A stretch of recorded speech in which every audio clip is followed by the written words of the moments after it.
Hello again, my name is Chris Russo with 123 Sold Cash. We buy properties cash as is condition, closing on the date of your choice, normally 30 days or before, or if you need a fast closing, possibly in 20 days, maybe 15 to 20 days. Let me tell you about a new case that I recently bought. Well, actually, I am buying and we're about to close shortly. Okay, a seller called me back in the early of this last year in January, February of 22, had a rental property, and he gave me the information. I bought it. He was very happy with me. And what I always do is I keep in touch with my sellers.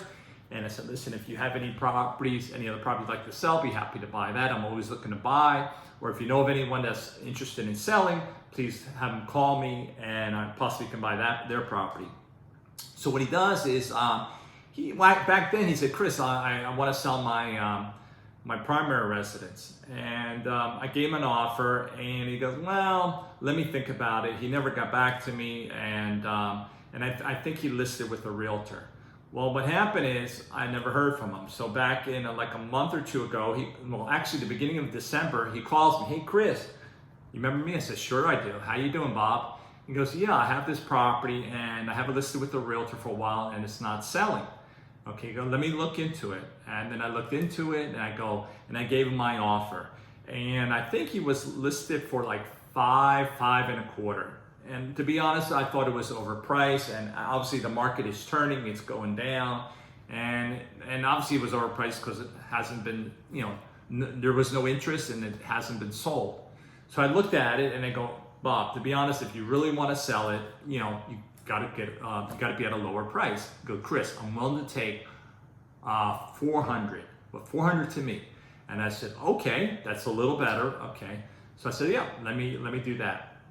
So then what happens is we sign a contract, put it together for 400. I send my inspectors by, and the problem is it needs a lot. He told me, oh, and this needs minor repairs here and there. So actually it's not. The roof needs a whole new, the roof was done 8 years ago, but was done incorrectly. There's a problem with the roof.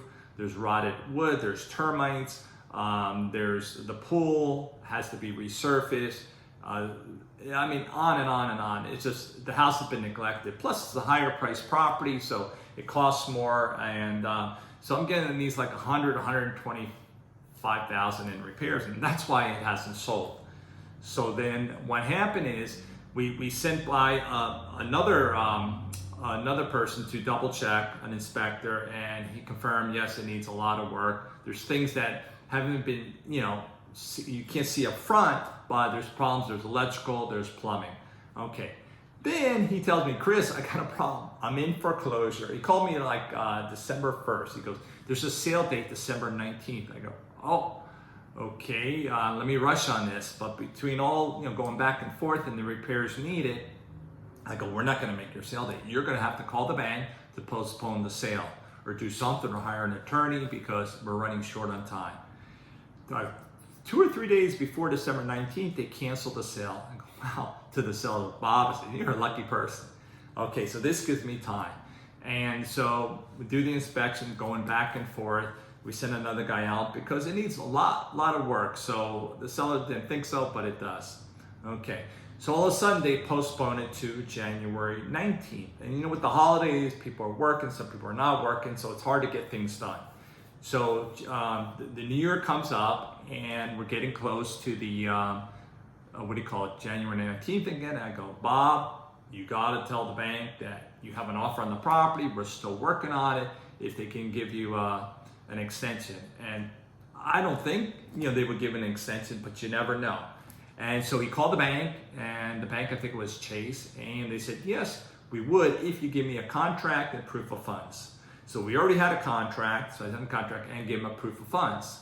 So I actually gave him actual proof of funds, a bank statement, not a letter like a lot of other investors that says, oh, you're approved for 400. Actually a bank statement that actually shows the money in there for the amount that I'm buying it for. Bob, the seller, didn't have an email, so he goes, give me the email. I sent it directly to Chase. And I called them back. I said, I already sent it. Go and confirm that they received it. She received it. She goes, oh, cancel the sale. You have until now February 19th. he texts me, goes, "Yeehaw!" And I go, "Bob, well, you're the luckiest person in the world. I've never seen that before, but it worked, and we got a month extension." I go, "Bob, listen." And by the way, when they did the inspection the last time, they came out there, he turned off the electric and the water because he thought it was going to be sold the 19th. And I go, "Bob, you can't do that because part of the inspection, they need to check out the electrical and the water." So, "Oh, I'm sorry, Chris." So he turned it back on. So I go, "Listen, now we have time, turn it back on, do the full inspection so we can get this done and close. We don't want to wait till the last minute." And again, I don't think Chase is going to extend it a third time. So that's where we're at. So they're going out there today, and I think everything will work out this time, and we'll probably close. I'm going to close probably, by the way, during that December, because I know we had a sale date, I called my title company, "Can you order the title and a municipal lien search?"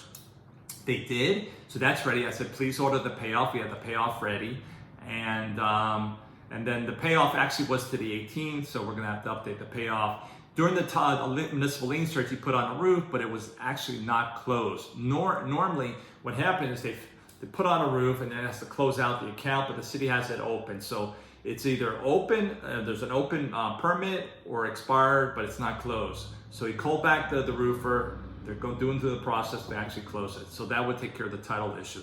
So I expect to close within a week and a half. It gives me more than enough time before February 19th. The seller's ecstatic with me. Thank you, Chris. So he's really happy with me. So that's what I do. I go the extra mile. This is because I have a lot of knowledge. I work with a title company. At spur of the moment, I can ask him, "Can you do a title search, a lien search?" Most title companies do not like to order. They'll order a title search. It's all computerized, comes back 4 or 5 days, but they do not like to order a lien search unless everything is ready to go, because there's a fee for that. And if for some reason the file doesn't close, they're on the hook for a couple $100s. So since they know me, I send them a lot of business, they'll do it for me. So everything is ready. I had everything ready. They're going out today. Probably finalize it with a day or two. It gives me more enough time to close, and we close, and he'll get money. If it didn't work out, chances are at the courthouse, I don't know, people would have offered a low price for it. He wouldn't receive anything or a little bit. So that's what happened today. I'm happy. Everything's going smoothly. He's happy. Everyone's happy. So this is just another example of another happy seller. Thank you very much, and I'll see you on the next video. Bye-bye.